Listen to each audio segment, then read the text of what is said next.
Let's get it on! Sprawl and brawl, ground and pound. Get ready for an MMA showdown. Now, the ultimate Octagon Insider, Sean and Tristan Ducross.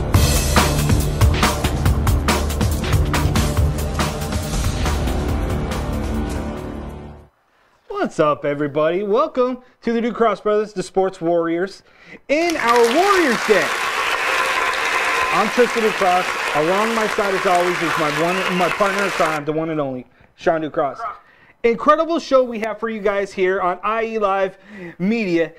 Also on Facebook Live. You can also check us out on Phantom Family on their page as well. In the meantime, Sean, incredible show. We have Kyra Batara from Combate Americas joining the Sports Warriors today, live.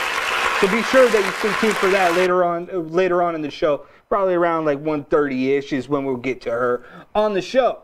In the meantime, Sean, Bellator 198 happened over the weekend, and boy, did it leave people scratching their heads in more ways than one. You're talking about Fedor Emelianenko versus Frank Mir. Frank Mir coming in for his 30th fight against an icon and a legend like Fedor Emelianenko, and it just ended in like seconds, 48 seconds. That's all they needed to scrap this fight. Fedor Emelianenko to be able to come in there and do what he needed to do. In my notes that we were supposed to have on last week's show, I said that Fedor needed to come out there, not be really aggressive, but be enough in the face of Frank Mir to be able to finish this fight. That's exactly what Fedor Emelianenko did. Fedor went almost like turned back the clock and did what he needed to do to establish his dominance inside that octagon in hopes of being crowned a heavyweight champion for Bellator. The fact that you knocked out Frank Mir in 48 seconds says a lot about where you're going with your career at that age. No, it doesn't. It sends absolutely no message to anybody whatsoever. Yeah, you know what? Everybody's like, oh my God, he turned back the time. Why? Because he knocked out Frank Mir? Okay, I watched that fight, and I was dazed and confused as much as Frank Mir was when he got hit with that left uppercut. Because at first when I saw that, I was like, that was a phantom uppercut. Are we really going down? Right. Are we really going down the road of it's going to be fixed? But then, unfortunately, I stepped back and I was like, "Wait a second. He did hit him with that left uppercut. Okay, I'll give you the benefit of the doubt.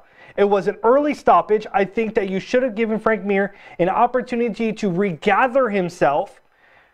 In terms of saying that, did he turn back the time? No, Tristan, he didn't, because basically both guys came in reckless abandon. That's true. Frank Mir clipped Fedor.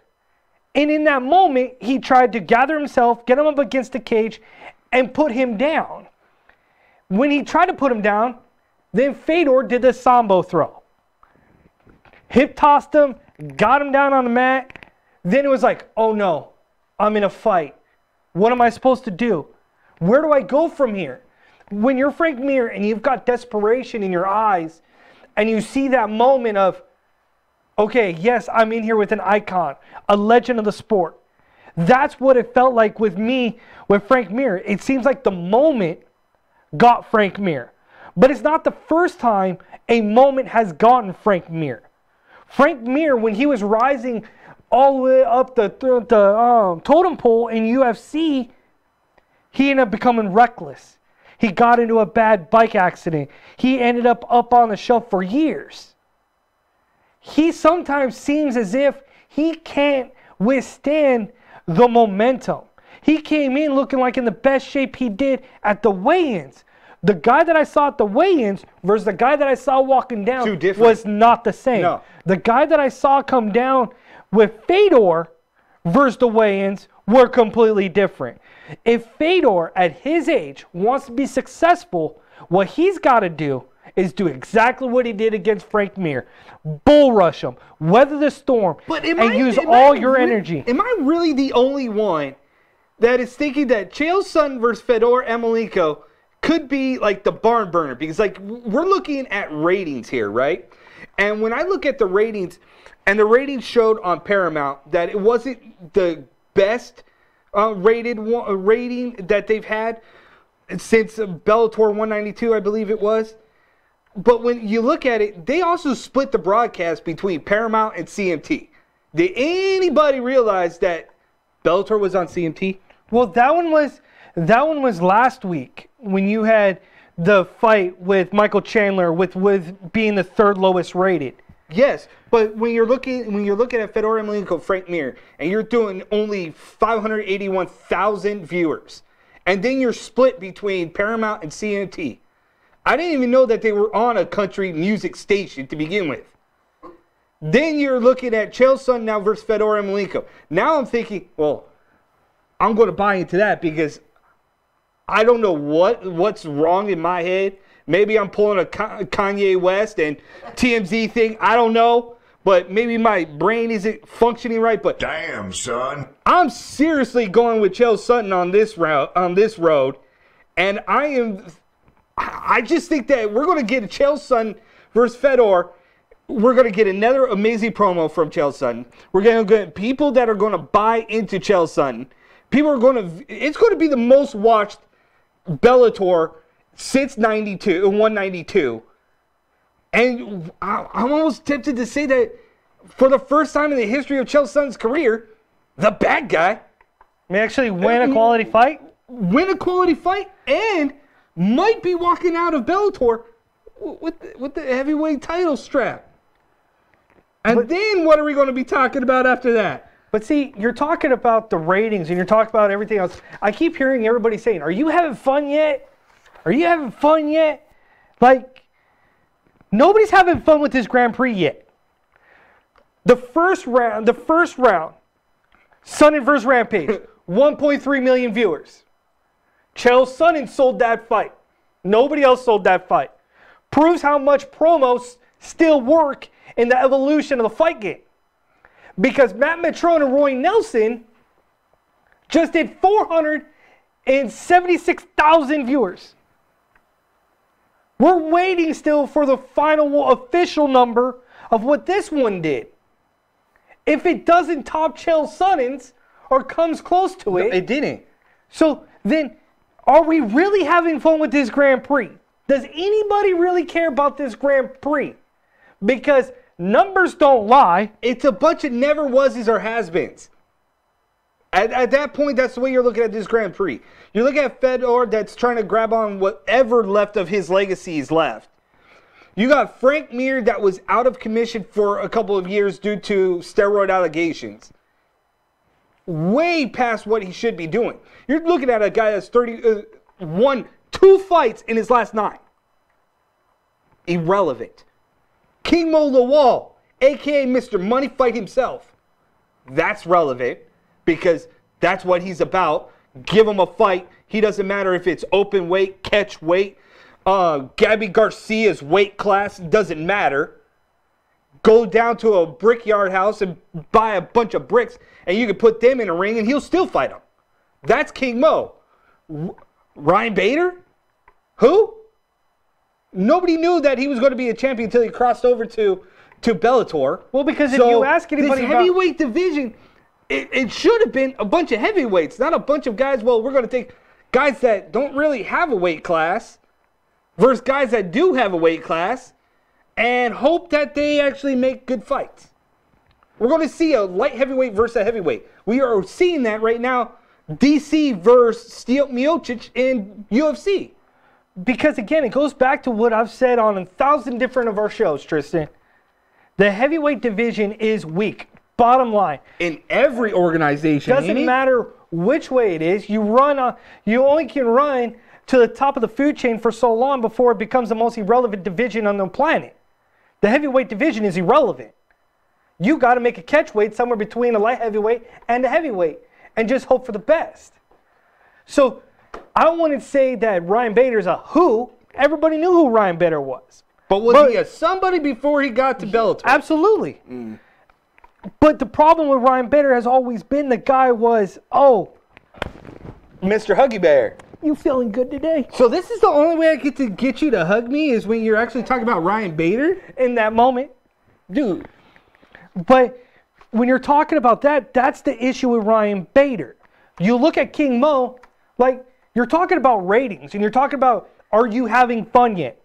So then why are we not hearing from King Mo? King Mo, the prolific speaker, the guy that calls out everybody and talks mad junk. Point. The guy that we've known to talk so much junk is the quietest person in this whole thing. Grand Prix. Am I the most confused guy that's waiting for this? Is like, hey, King Mo, where are you at? Where's the real King Mo? Will the real King Mo please stand up? Because he's what this heavyweight Grand Prix is missing. All you have is Chael Sonnen. This man is single-handedly putting this card on his back. Ain't that the truth? You almost certainly now have to give him the title. I don't care how you do it. You just got to give him the title. But essentially, you got to give him the title. Because he's the ratings king.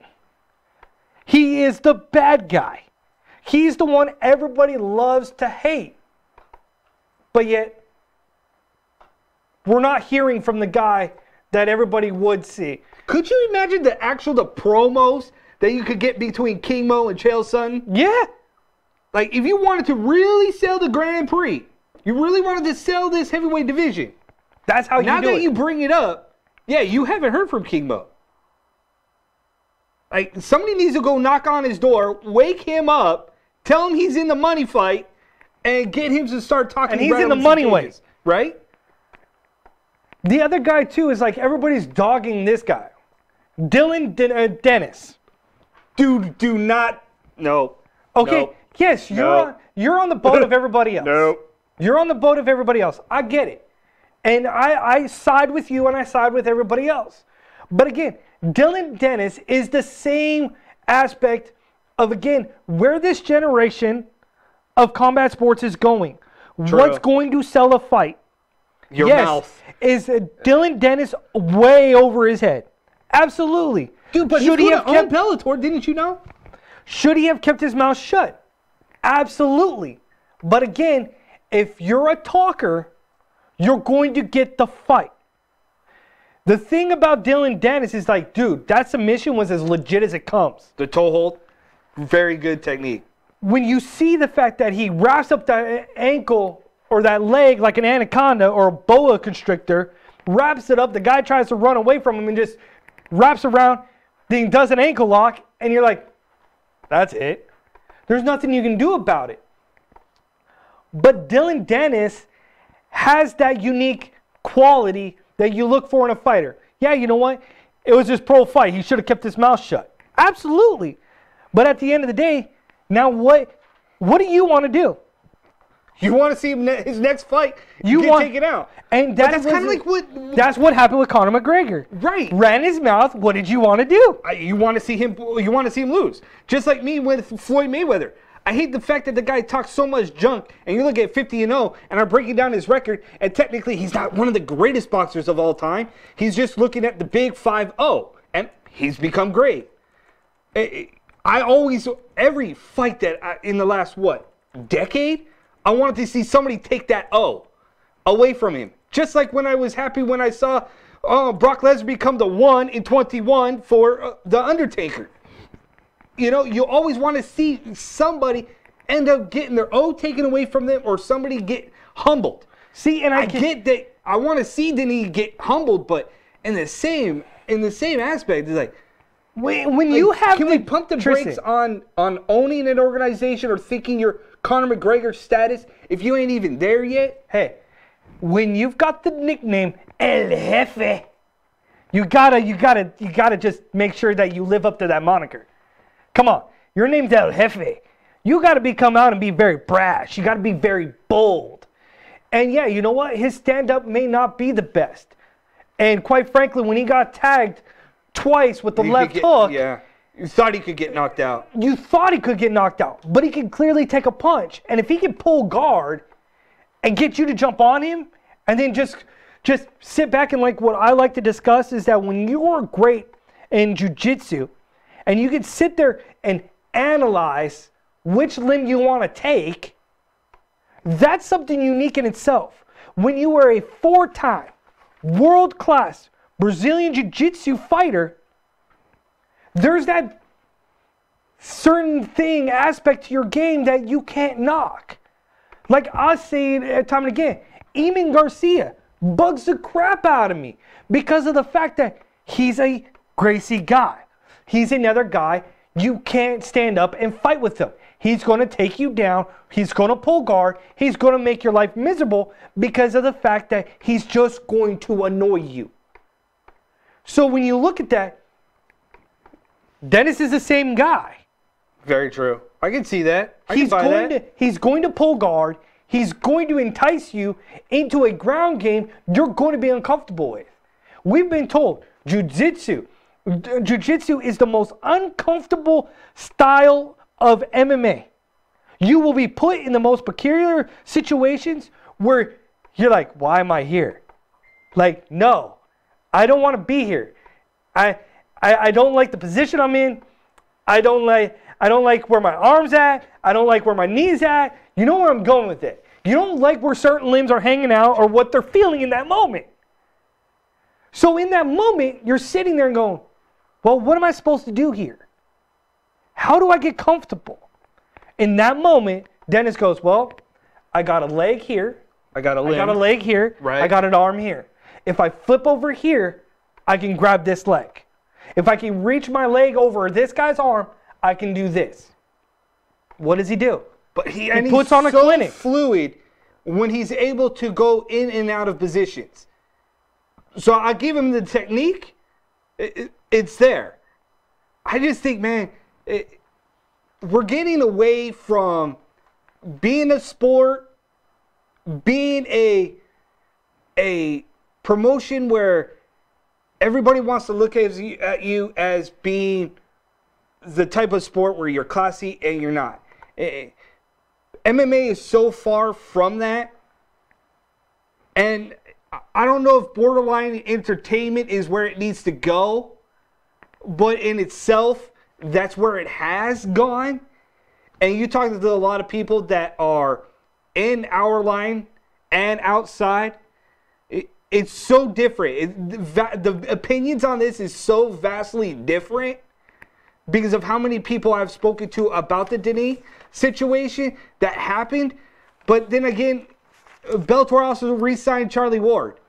And they also signed Melvin Manoff, and that was just brought to our attention. It's like, so we're switching up the way that the show was going today because we're getting close to the interview time.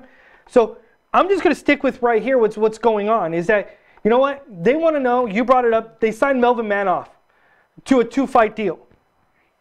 Why would you go out and sign a 41-year-old guy who's been knocked out viciously and still compete unless you're signing him to compete in Bellator kickboxing? If you want to see him compete there. Right. I think his legacy in mixed martial arts and Melvin Manoff's career in MMA, it should be done.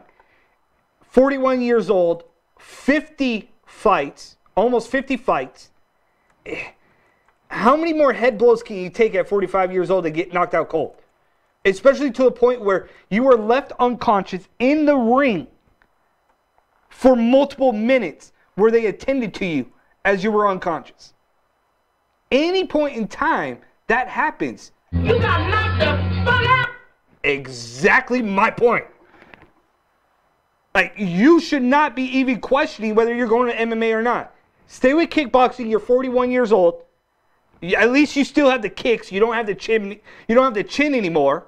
So you can stand there and bang with the best of them and still have a name as a gatekeeper and still establish yourself as what was a good fighter in your time. And I'm okay with that. But at the meantime, man, at 41 years old, you signed him. You signed Charlie Ward after ultimately being kind of blackballed after Conor McGregor jumped the cage. See, and then the other I don't know, Bellator. You making suspect signs here. See, and then the other thing too is that it's being mentioned is like grapplers nowadays, the deck is stacked against them, and that's the one thing that I like about Dylan Dennis is the fact that he doesn't care how stacked the card is against him. Right. Eamon Garcia doesn't care how stacked the card is against him. Bring your best striker. Bring them. They'll be so confident in the ability to take him down on the mat, and that they're going to go ahead and submit him. For crying out loud, that Eamon Garcia got his first head submission and not a limb submission. So, like, that's a rarity.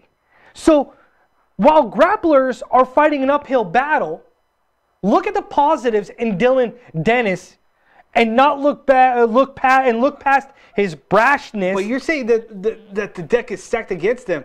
I can throw another one out there that it's kind of not. Is Emmanuel Sanchez in his triangle submission over Sicilian? I think it depends on the core and the talent. We could talk about so many evolutions of what we saw at Bellator 198. Right. But we need to go to a break and so we can get Combate Americas' own Kyra Batara joining the Ducross Brothers Sports Warriors. If you're enjoying what we're talking about, hit the like button, hit the love button, hit the share smiley us. face, just do all the good stuff. IELive.com with your boys, Facebook Live. We do it every Wednesday. We're going to do it now from here on out at 1 p.m. Pacific Standard Time. Everybody in the chat room today, thank you. Absolutely. We'll be right back with Kyra Batara from Combate Americas. Listening to Sean and Tristan across the Sports Warriors.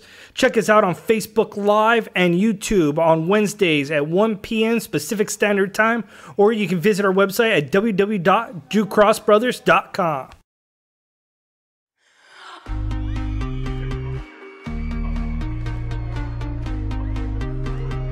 Hello, I'm Lyle Murdoch of IE Live TV. Have you ever had an idea or dreamt about producing your own show? Or maybe you just have an event that you'd like to make available online. Then contact us here at IE Live TV. We are using the latest technology in live streaming and top quality video equipment in our productions. Servicing all audio and video needs, our systems are compact, wireless, and completely mobile, so our presence is barely noticeable. Here at IE Live TV, we're doing high quality audio and video productions at a fraction of the cost of other production studios. To find us, just go to www.ielivetv.com or give us a call at 866-831-5737. IE Live TV for quality live video streaming.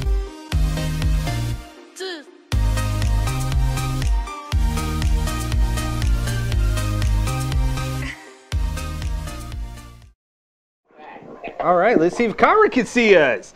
We are the Ducross Brothers Sports Warriors. We are here at the Warriors Den. We are so honored right now. We have Combate Americas' Kyra Batara. Welcome to the Sports Warriors. Thanks for having me. And quick little fix with Kyra Batara, but it's okay. Kyra, okay. How exactly do you say your nickname? I'm sorry, you're cutting out a little bit. How do you pronounce your nickname? Mogwai. Mogwai. What does that exactly mean? Mogwai is from the 80s movie Gremlins. Of course. What was it about the Gremlins movie that you loved? So how did you ever get that nickname? My coach gave it to me because I'm cute and little, and then I turn into a gremlin under those lights. Yeah, you're one of the highly sought out, I guess, either prospect you want to call it, or one of the rising atom weights that everybody talks about. Is like when they're talking about up and comers, your name's always thrown into the mix.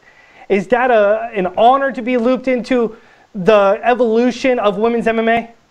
Oh, it's a complete honor. I've been training since I was 13 years old, and this has been my dream since I started. So it means a lot to me that a lot of people are talking about me, that I'm hyped up to be an up-and-coming fighter. When that UFC 105 division opens up, I hope that I'm in that top 10 division for that 105. What is it like being the face of Combate Americas? Because it seems like when they talk about Combate Americas, it's always you up there.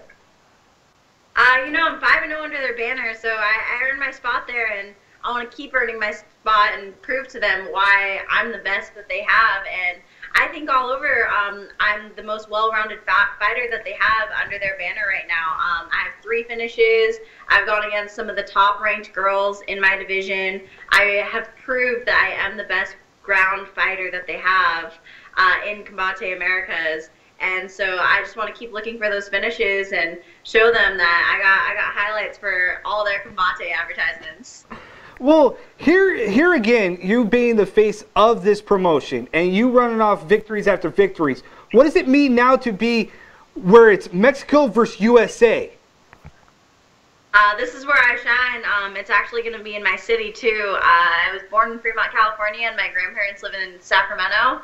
And so I'm going to have some family, some friends out there. I've been going to Sacramento once, twice a year since I was 13. So she's coming to my city now, and I got to show her, like, nope, this is my cage. I've been 5-0 under Combate. Sacramento's my city. So I have to make some statements this time around. You're looking at your opponent is Elizabeth Lopez Silva. She's a finisher just like you're a finisher. We're looking at a potential fight of the night here, and especially with USA Mexico. I mean, you're bringing a lot of energy coming into this fight. Oh yeah, I'm always trying to get that fight of the night, no matter who it's going against. She has had some really good finishes. She hasn't gone against anyone as tough as me, though. So I'm definitely going to give her a run for her money. And once it gets to the ground, you know, that's my world. And she's throwing with bad intentions. She's super aggressive.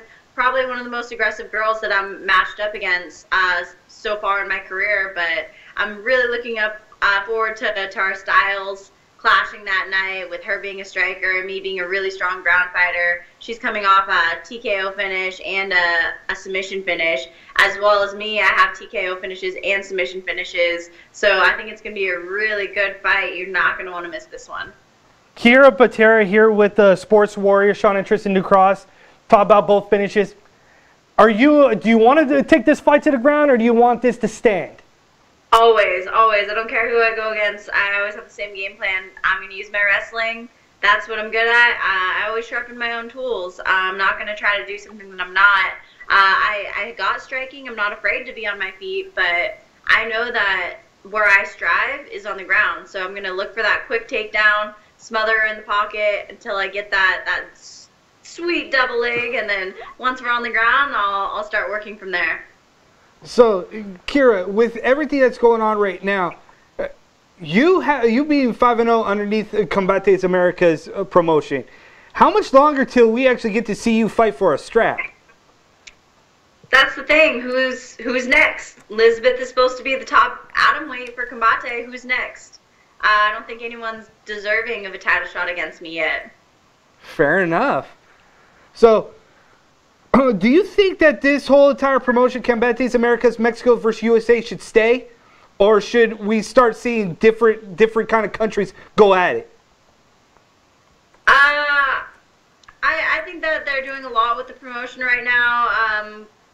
Whatever that they think that, I mean, right now everything's going great. So right now I think that as long as we can keep building, I would like to see TV networks that are American channels, for sure, is what I would like to see personally. It's really frustrating being that a lot of my friends and family can't watch me live, but as far as Combate growing on fighting other countries, I'm for it. I have nothing against it. I think that a lot of the girls in my division would be in Japan, so that's what I'd be aiming for. Yeah, I think this is interesting, is that Combate America, the ratings has risen so drastically, and they're not even basically on a U.S. network or an English network for that matter. And it's like, can you imagine if they just get somebody to pick them up and watch you guys get more exposure? That's why I really hope that they do. I know, because I actually have helped host I've done a lot of the interviews for like MMA awards and stuff, and being in Las Vegas, everyone's always talking about Bellator, about LFA, about Invicta, and it's really frustrating when people are telling me, like, oh, well, when are you going to fight for the big show? And it's like, you know, I'm happy with Combate, but no one understands that Combate is a big show, being that it is only catered towards Hispanics right now. So I'm really hoping that this year we can kind of even that out and try to make it more of a Hispanic American promotion. So I know this is a different promotion, but you mentioned Invicta. Has that been even something that's that you've contemplated about maybe seeing if there's an avenue over there? No, I'm happy with Combate. I wouldn't want to switch over to Invicta. There are girls that I want to fight in Invicta, but that I would want them to come fight for me in Combate. I wouldn't mind fighting under their banner if Combate wanted to have me over there, like kind of how they had me fight for Ryzen, representing them. But no, it's not something that I want to do, switching over to a different banner. See, that's the interesting thing, is that you had the pleasure of fighting in Ryzen underneath the Combate Americas banner. That would be a unique aspect to bring to mixed martial arts nowadays, is that you're looking for that next big fight. Why not cross promote? Why do you need to have one big main promotion hold basically everything hostage? Exactly, yeah, and especially with the 105 division, Bellator doesn't have any 105ers. Invicta has a lot of the 105ers. Japan has a lot of the 105ers. So, you know, like I said, who in Combate is deserving of a title shot again? Nobody. Nobody at 105 is deserving of a title shot. So, give me those bigger fights. All right. So, Kyra Batara, thank you for joining the Sports Warriors in the Warriors Den. We really appreciate your time. And good luck on your fight. And kill it, like always. Thank you. I will. All right, everybody. That was Kyra Batara of Combate Americas, joining the Sports Warriors, the Ducross brothers. As always, we bring you the guests that feel like that they want to cross that line and give us the honor to talk to them. And we give you a platform that relatively nobody else can. If you enjoyed that interview, like all the emojis, share, you know, all that stuff like that. But it was interesting with Kyra because she's very confident in what she's doing in Combate Americas. Absolutely. The rise in Combate Americas is unique because it's not on a U.S. network. It's only on a Hispanic network. It's interesting. There's so much pull, though, with Combate Americas because we've covered them. We've been to a couple of their shows. And we've always been treated fairly with them, which is, I love when promotions take care of the media people and they actually care. But they have El Patron, like really manning the machine behind there. And and nobody knows exactly who he is, but that, my friend, is Alberto Del Rio, former of the WWE, Impact Wrestling. He has MMA ties, always has. And he's a lot of the face of this organization as well, and he has the money. So I don't know if they're waffling on the idea of the fact that, hey man, you guys can get on American networks and people will eat this up like it's chunk. Combate Americas, it could easily be a top promotion or a #1 promotion in a year or two. It is that good because they have an identity of where they want to go, how they want to do it. Like, I like the fact that she mentioned, because I'm all about that lately, getting other promotions to work together. Not against each other, but work together as one. To make the sport bigger. Right. We shouldn't be getting against each other and it's the monopoly aspect. Right. We're #1, so you have to fight for us. Nah, man, it ain't about that. There is just a good talent that are on other promotions that don't get the love or the notoriety because of their name. Like, not a lot of people out there know who Kyra Batara is. That's just the reality situation.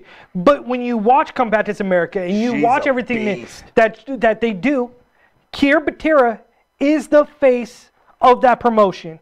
She is the beast of the atomweight division. Yeah, you know what? Her record may be 7-4.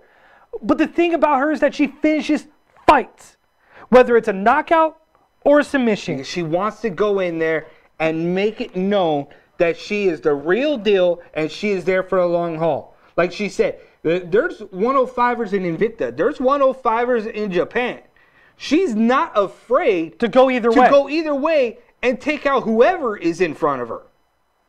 So, again, I'm looking at the big picture, and I'm thinking Combate Americas, something that you could do that could be so special is that you can literally take your face, your star, and shift her over and take on a money fight and have her come back with still the Combate strap and still be the top talent, and people will start talking about who she is, how bad of a girl she is inside that cage. And that's why I'm hoping today that the people that are watching us, the people that are going to watch us in weeks to come with the Kyra Batara interview, will start to see and understand who she is and why we had her on our show.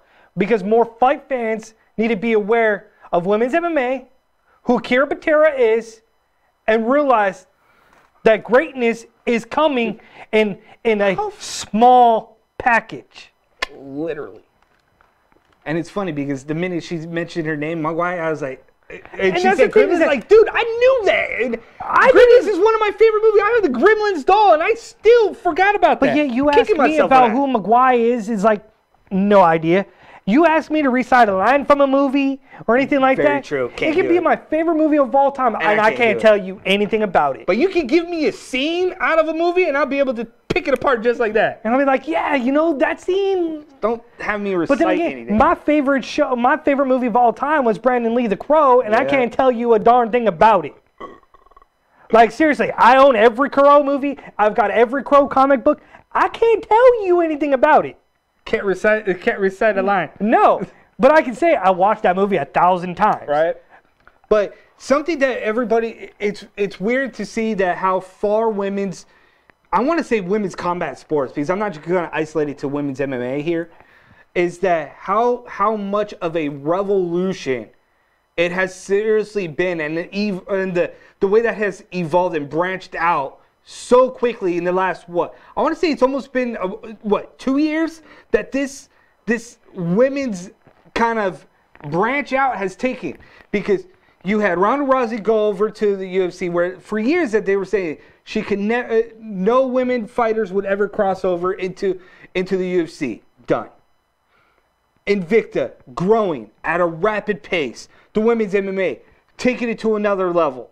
Women fighters all across the nation, from Japan to Holland, you name it. Some of the greatest fighters of women's are now branching over into other areas. I like that. Boxing will have their first ever women's boxing match televised. In 48 years, it has never been done. On Showtime. And it will be. That says something in itself. So I totally agree with Kyra that this is growing at a rapid pace. Who would have thought that you would have seen women wrestlers in the WWE main eventing events? Yeah. I was going to say WrestleMania, but they've co-main evented WrestleMania before. But you would never have thought in this day and age we would be at this point where talking about women's fighting. Women's sports, for that matter, is here, and men's sports are here. But they're almost equal. Yeah. They're getting very close. There are still a lot of discrepancies that the women have to fight for versus what the men have to fight for, but that's a different avenue. But you're talking about what men have to fight for, and before I get into this, I just want to give a shout out to Spar Star, Tony Padilla. He joined. So I just wanted to give a shout out to that man. Absolutely. Doing great things down in the LA area with Spar Star. But what's doing great things isn't such key, because you look at Triple G. You're listening to Sean and Tristan across the Sports Warriors. Check us out on Facebook Live and YouTube on Wednesdays at 1 p.m. Pacific Standard Time, or you can visit our website at www.drewcrossbrothers.com. I'll wait. I care because it's Triple G. Really? That's about it. The only good thing is that it's on free TV, right? And this on HBO at the StubHub Center. Welcome to LA, I guess. But you look at this fight card and you're like, how does this even make sense? Why would Triple G take this fight? The guy is 36-3-1, and only has 21 KOs. He handpicked him. This is what's wrong with boxing. Why are you allowing champions to handpicking their opponents? It's a little insane that when you look at this, and you see, well, how come this fight is at the point of competing at this level for an opportunity at the titles, when Vance, his last fight was May 2016, in which the guy fought to a loss against Lara, and in which this fight, yeah, he fought to a unanimous decision where many people thought that, you know what, he probably should have won that fight. But he fights high-level competitors at an elite level. But why is it that he is fighting Triple G now? Right? Yeah. Why? Because he fights at an elite level and he can take on challengers and make it competitive? You think that this is not a hand-me-over fight? That this is not a, oh, here you go? Come on. You've got to be able to fight at an elite level. Triple G, the last 2 fights have gone the distance. Are you feeding him a guy that he can go ahead and knock out? I was just going to say that. Because that's the only way. That's the only way this fight gets any ratings. This ends in 5 rounds. It's simple as that. This fight is not going the distance. You got a puffed up middleweight. This guy's not even a natural middleweight. My word. Yeah, he's not even a natural middleweight. But yet this guy has the height over Triple G, has the same reach as Triple G, but yet he's not a real middleweight? Nope. He's a junior middleweight? He's that's a what we're fake talking middleweight. About? Shoot. But what's not going to be a fake champ is that after all this is done, Triple G versus Martinson, after this fight's done on Cinco De May, we go across and say, well, Keith Thurman dropped his title. His middleweight title. He had to. Because he hasn't fought. Injuries. Yes. He hasn't fought. Like, this is a guy that one time pretty much has been his legacy. One time. Keith Thurman, I think he's one of the most talented middleweights that are out there in boxing. You can make a name, you can sell him on every card, and he'll do his job. But when it comes to payday and making money, this guy's a no-show. And it just boggles my mind, how come that you look at this fight and you look at Keith Thurman and saying that you line up all these possibilities of who in the middleweight division he can fight at an elite level and draw ratings for boxing because he is a ratings star because of what he does, what his style of fighting is. So you look at that, now you've got Danny Garcia versus Sean Porter. Very true. Legitimate 1A and 1B fighting for the vacant WBC welterweight title. Excuse me, I said middleweight title earlier. Got a little confused, but it's good. Vacated the welterweight title. Will fight at that title, and then Keith Thurman will get the privilege of competing against either Danny Garcia or Sean Porter when he's healthy. Yep. Now, is that even fair because he vacated the title? To me, it's like if you vacate the title, you should go through one more fight and then get your opportunity to try to reclaim your title. He's been out since March of 2017. I guess we'll find out how healthy he is when he comes back. So when you see that fight card, you only can hope Keith Thurman comes back healthy, hungry, ready to go, because either one of his opponents, either Sean Porter or Danny Garcia, are going to come out of the woodwork and bring you the biggest fight game again against Keith Thurman. We've seen the ratings between Sean Porter and Keith Thurman that it was one of the highest rated PBC fight cards on prime time. It's only a matter of time. What's a matter of time was, again, was it another softball that Amir Khan got? Amir Khan needed to come back. He needed to. Okay? By any stretch of the imagination, this was an easy fight. A.k.a. point to the easy money. Amir Khan needed a victory. Needed his name to get back out there so people could talk about him. That's what he needed. He did that. But then Amir Khan proceeded to call out Kell Brook and Earl Spence Jr. We all know you call out Earl Spence Jr. Earl Spence Jr. did the right thing with saying, hey, Amir Khan, go to the UK and fight Kell Brook. Because if he fights Earl Spence, then you will have to say that Amir Khan is again committing career suicide. Because we all know how devastating of a puncher and a striker Earl Spence is. Right. So if you are Amir Khan, take another softball.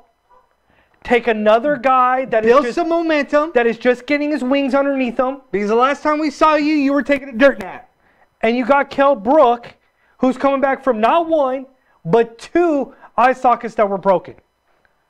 And people still want to take shots at Kell Brook. Like, he's still the future and the face of boxing. He has 2 broken eye sockets. Like, so if you're looking for that damaged softball, goods. that layup, go ahead. Don't look for Earl Spence yet. Go fight Kell Brook in the UK. Get your big payday because Earl Spence Jr. will not fight you in the UK. You gotta come stateside. So get your payday, get your money's worth. It's so funny though, and because then come stateside and take on Earl Spence. And then we'll see what that fight's going to be. But it's so funny because the money is not out here though. It is if it goes to LA, if it goes to Vegas. Dude, pretty much everybody right now is fighting at the StubHub Center. Because, I mean, UFC's taking over everything right now. Right? You can't seem to get inside the Staples Center yet when it comes to a pro boxing fight lately. Like, everything's going out to StubHub. Like, I get why it's a cheaper venue. I get it. But, man, when I'm thinking boxing, I want to see a fight. But instead, I'm going to go... I'm seriously, but if you want to speechless because I want to get a shot. Go ahead. If you want to see a fight, yep. Go ahead. You go to New York City. Yep. When you want to see guys that are there to put on a fight, you go to New York City. But one name you don't go to New York City thinking you'll ever see. Oh, it's true. Mafia. Godson. Of a mob? Son of a mobster, John Gotti III, made his pro debut with CES MMA in dominant fashion in 2017. That put, as you said, a guy with a dirt net where he made him tap out due to strikes. Will then be debuting for CES, their new NY, which is their new subsidiary to CES MMA, which will be just dedicated to New York and that region and bring fighters to that. And John Gotti III will be making his second round with CES. And dude, John Gotti, if you don't know who it is, go ahead, Google John Gotti. Right? And you're putting him in New York? Because apparently you've been sleeping on the Gotti family. Oh. I mean, for crying out loud, even at one point the Gottis had their own reality TV show. Yes, we watched it all the time. Right. But this one kid was not on it. But you're talking about John Gotti III. His dad was John Gotti Jr. In the time frame in which that his dad was. He looks like a Gotti. Like, if you haven't seen this kid with his long hair. Like, seriously, do you want to meet that guy in a back alley? Either one of them. I don't want to even meet him in New York City. Who are you kidding? I see the name Gotti, and I'm running for the hills. To do with the Gotti name. I'm like, peace out. But it's not like they're throwing him a softball either because they gave him Eddie Haas. Okay, 2 New Yorkers. Here you go, guys. CES MMA New York. We're going to stick 2 New Yorkers, and they're going to tear the roof off the place. All I thought about when I saw that, we're going to take an Oyster Bay kid, put him in New York, in the Bronx, and say, here you go, have a fight. And, oh, by the way, we're going to have your family and friends in there because you know he's bringing his peeps. So I'm just letting everybody know, Christian, just chill out. I'm just letting everybody know, please keep the drinking to a minimum. Keep everybody nice and double up, triple up, quadruple up on your security. Because in New York, you have the Gottis. I can only imagine that somebody's going to be drinking a little too much. Somebody's going to say something to a Gotti. Somebody's going to sleep in the audience. That's all I'm saying. You know, about like that. when we saw somebody getting a little rowdy at Pachanga. Oh, right? You could go ahead and see somebody getting a little rowdy Yes, in and NYC. something you don't do at Pachanga is you don't get a bunch of natives, alcohol, in a fight with natives on a card. You don't do it. Let alone you don't stick Temecula versus Menifee together. Don't do it. Now you get New York versus New York. You get an Oyster Bay kid and a mobster family versus Eddie Hawes. Bad stuff written all over. Bad intentions. Right. But here's a little bit tidbit on John Gotti III. Ain't no joke. 5-1 as an amateur. 2 knockouts, 3 decisions. 1-0 now. Even though he looks like a jacked up kid, he can go the distance. He's not afraid. The guy who trained 3 years in mixed martial arts. He was originally a 6 foot, 250 pound bodybuilder who boxed. Now he is a welterweight. That's a big, huge flipped in the script. Now he's weighing 170. Right? 250, 170 looks like a jacked up fruit booty. You're talking about Scott Steiner being a genetic freak? Well, apparently the Gottis have some type of genetic gene that nobody knows about. Where you can go from 250 to 170. And still look like that. Is it weird that I'm jealous that I don't look like that?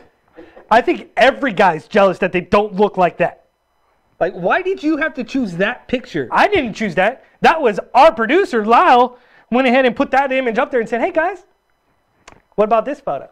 I would have been better off if we just showed the picture of him with his long hair in the fight, so then I didn't have to see that. But what many people are going to have to see is just that this kid has a potential of being the real deal. Yeah. And coming up next week is the week of May 12th. Yes. IE Fight Night. Showdown comes back to Ontario, California. And your boys, the commentators, the promotion's headlined by David Bramlett and Lorenz Larkin. Great crew. Lyle Murdoch.